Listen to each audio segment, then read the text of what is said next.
ಮೈಸೂರು ಜಿಲ್ಲಾ ಪಂಚಾಯಿತಿ ಅಧ್ಯಕ್ಷ ಉಪಾಧ್ಯಕ್ಷ ಚುನಾವಣೆಗೆ ಸಂಬಂಧಪಟ್ಟ ಹಾಗೆ ಮೈಸೂರು ಜಿಲ್ಲಾ ಪಂಚಾಯತ್ ಅಧ್ಯಕ್ಷ ಸ್ಥಾನಕ್ಕೆ ನಾಮಪತ್ರವನ್ನು ಸಲ್ಲಿಕೆ ಮಾಡಲಾಗಿದೆ. ಜೆಡಿಎಸ್ ಅಭ್ಯರ್ಥಿ ಪರಿಮಳ ಶ್ಯಾಮ್ ನಾಮಪತ್ರವನ್ನು ಸಲ್ಲಿಕೆ ಮಾಡಿದ್ದಾರೆ.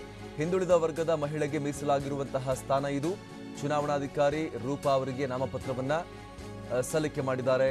ಜೆಡಿಎಸ್ ಅಭ್ಯರ್ಥಿ ಪರಿಮಳ ಶ್ಯಾಮ್ ಅವರು ನಾಮಪತ್ರವನ್ನು ಈಗ ಸಲ್ಲಿಕೆ ಮಾಡಿದ್ದಾರೆ.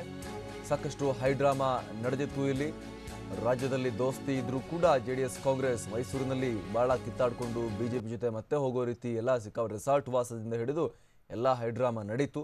ಈಗ ಫೈನಲಿ ಪರಿಮಳ ಶ್ಯಾಮ್ ಜೆಡಿಎಸ್ನ ಪರಿಮಳ ಶ್ಯಾಮ್ ಅವರು ಮೇಯರ್ ಸ್ಥಾನಕ್ಕೆ ಈಗ ನಾಮಪತ್ರವನ್ನು ಸಲ್ಲಿಕೆ ಮಾಡಿದ್ದಾರೆ. ಚುನಾವಣಾಧಿಕಾರಿ ರೂಪಾ ಅವರಿಗೆ ತಮ್ಮ ನಾಮಪತ್ರವನ್ನು ಅವರು ಈಗ ಸಬ್ಮಿಟ್ ಮಾಡಿದ್ದಾರೆ.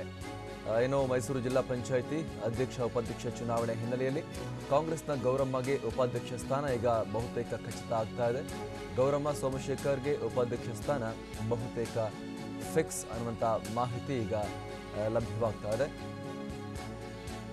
ಕಡೆಗೂ ಕೂಡ ಇಲ್ಲಿ ಒಂದು ರೀತಿಯಾದಂಥ ಅಂಡರ್ಸ್ಟ್ಯಾಂಡಿಂಗ್ಗೆ ಬಂದ ಹಾಗೆ ಇಲ್ಲಿ ಕಾಣಿಸ್ತಾ ಇರುವಂಥದ್ದು. ಮೈಸೂರು ಜಿಲ್ಲಾ ಪಂಚಾಯಿತಿ ಅಧ್ಯಕ್ಷ ಉಪಾಧ್ಯಕ್ಷ ಚುನಾವಣೆ ಹಿನ್ನೆಲೆಯಲ್ಲಿ ಕಾಂಗ್ರೆಸ್ನ ಗೌರಮ್ಮ ಸೋಮಶೇಖರ್ ಅವರು ಉಪಾಧ್ಯಕ್ಷರಾಗಿ ಆಯ್ಕೆಯಾಗೋದು ಆಲ್ಮೋಸ್ಟ್ ಈಗ ಖಚಿತ ಅನ್ನುವಂತಹ ಮಾಹಿತಿ ಲಭ್ಯ ಆಗ್ತಾ ಇದೆ.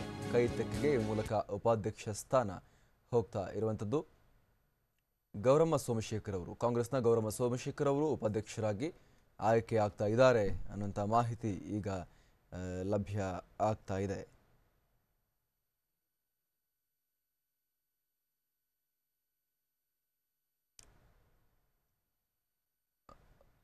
ಆಲ್ರೆಡಿ ಮೇಯರ್ ಸ್ಥಾನಕ್ಕೆ ಜೆಡಿಎಸ್ನ ಪರಿಮಳ ಶ್ಯಾಮ್ ಅವರು ನಾಮಪತ್ರವನ್ನು ಸಲ್ಲಿಕೆ ಮಾಡಿದ್ದಾರೆ. ಚುನಾವಣಾಧಿಕಾರಿ ರೂಪಾ ಅವರಿಗೆ ನಾಮಪತ್ರವನ್ನು ಸಲ್ಲಿಕೆ ಮಾಡಿದ್ದಾರೆ. ಮತ್ತೊಂದು ಕಡೆ ಉಪಾಧ್ಯಕ್ಷರಾಗಿ ಕಾಂಗ್ರೆಸ್ನ ಗೌರಮ್ಮ ಸೋಮಶೇಖರ್ ಅವರು ಆಯ್ಕೆಯಾಗ್ತಾರೆ ಅಂತ ಈಗ ಹೇಳಲಾಗ್ತಾ ಇದೆ. ಕಾಂಗ್ರೆಸ್ ಸದಸ್ಯೆ ಗೌರಮ್ಮ ಸೋಮಶೇಖರ್ ಅವರಿಗೆ ಉಪಾಧ್ಯಕ್ಷ ಸ್ಥಾನ ಒಲಿದು ಬಂದಿರೋದು ಆಲ್ಮೋಸ್ಟ್ ಇದು ಫೈನಲ್ ಆಗಿದೆ ಅನ್ನುವಂಥ ಮಾಹಿತಿ ಲಭ್ಯ ಆಗ್ತಾ ಇದೆ. ಈ ಬಗ್ಗೆ ಮತ್ತಷ್ಟು ಮಾಹಿತಿಯೊಂದಿಗೆ ನಮ್ಮ ಪ್ರತಿನಿಧಿ ದಿಲೀಪ್ ಈಗ ಮೈಸೂರಿಂದ ಲೈವ್ ಜಾಯಿನ್ ಆಗ್ತಾ ಇದ್ದಾರೆ. ದಿಲೀಪ್, ಅಧ್ಯಕ್ಷ ಸ್ಥಾನಕ್ಕೆ ನಾಮಪತ್ರವನ್ನು ಸಲ್ಲಿಕೆ ಮಾಡಿದ್ದಾರೆ ಪರಿಮಳ ಶ್ಯಾಮ್ ಅವರು. ಕಾಂಗ್ರೆಸ್ಗೆ ಉಪಾಧ್ಯಕ್ಷ ಸ್ಥಾನ ಹೋಗ್ತಾ ಇರೋದು ಬಹುತೇಕ ಖಚಿತ. ಗೌರಮ್ಮ ಸೋಮಶೇಖರ್ ಅವರು ಆಯ್ಕೆ ಆಗ್ತಿದ್ದಾರೆ ಅನ್ನುವಂಥ ಮಾಹಿತಿ ಲಭ್ಯ ಆಗ್ತಾ ಇದೆ. ಏನೆಲ್ಲ ಅಪ್ಡೇಟ್ಸ್ ಈ ಕ್ಷಣಕ್ಕೆ ಲಭ್ಯ ಆಗ್ತಾ ಇದೆ ದಿಲೀಪ್?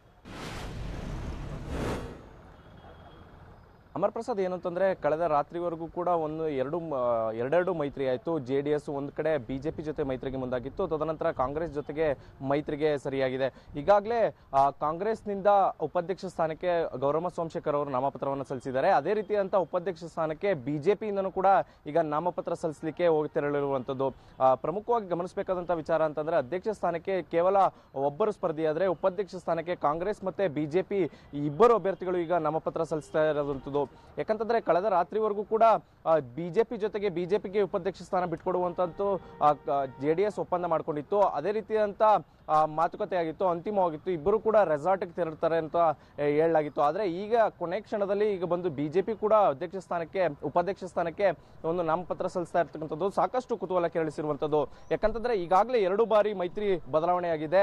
ಈಗ ಕಡೆ ಕ್ಷಣದಲ್ಲಿ ಈಗ ಬಿಜೆಪಿ ಕೂಡ ಉಪಾಧ್ಯಕ್ಷ ಸ್ಥಾನಕ್ಕೆ ಮೈತ್ರಿ ಬದಲಾವಣೆ ಆದರೂ ಕೂಡ ಉಪಾಧ್ಯಕ್ಷ ಸ್ಥಾನಕ್ಕೆ ನಾಮಪತ್ರ ಸಲ್ಲಿಕೆ ಮಾಡಲಿಕ್ಕೆ ಬಂದಿರುವಂಥದ್ದು ಈಗ ಸಾಕಷ್ಟು ಕುತೂಹಲಕ್ಕೆ ಕಾರಣ ಆಗಿರತಕ್ಕಂಥದ್ದು. ಯಾಕಂತಂದ್ರೆ ಮೈಸೂರು ಜಿಲ್ಲಾ ಪಂಚಾಯಿತಿಯಲ್ಲಿ ಒಂದು ರೀತಿಯಲ್ಲಿ ಸಾಕಷ್ಟು ಟೀಕೆ ಗುರಿಯಾಗಿತ್ತು. ಯಾಕಂತಂದ್ರೆ JDS ಮತ್ತೆ ಬಿಜೆಪಿ ಮೈತ್ರಿ ಆಗ್ತಾರೆ ಎನ್ನುವಂತ ವಿಚಾರ ತಿಳಿದು ಬಂದ ನಂತರ ಏನು ರಾಜ್ಯದಲ್ಲಿ ಮತ್ತೆ ದೇಶಕ್ಕೆ ಯಾವ ರೀತಿಯಾದಂತ ಮೆಸೇಜ್ ಕೊಡ್ತಾರೆ ಅನ್ನುವಂತ ಚರ್ಚೆ ನಡೆದಿತ್ತು. ಈ ಒಂದು ಚರ್ಚೆ ನಡೆದಂತ ನಂತರ ಎಚ್ಚೆತ್ತುಕೊಂಡ JDS ಮತ್ತೆ ಕಾಂಗ್ರೆಸ್ ಹೈಕಮಾಂಡ್ ಇಬ್ಬರು ಕೂಡ ಮೈತ್ರಿ ಆಗಬೇಕು ಅನ್ನುವಂತ ಮಾತುಕತೆ ಕೇಳಿಬಂತು. ತದನಂತರ ರಾತ್ರೋರಾತ್ರಿ ಮೈತ್ರಿ ಬದಲಾವಣೆ ಮಾಡಿಕೊಂಡು ಕಾಂಗ್ರೆಸ್ ಮತ್ತೆ JDS ಮೈತ್ರಿ ಆದ್ರು. ತದನಂತರ ಬಿಜೆಪಿಗೆ ಕೈ ಕೊಡುವಂತ ಕೆಲಸವನ್ನ JDS ಮಾಡಿತ್ತು.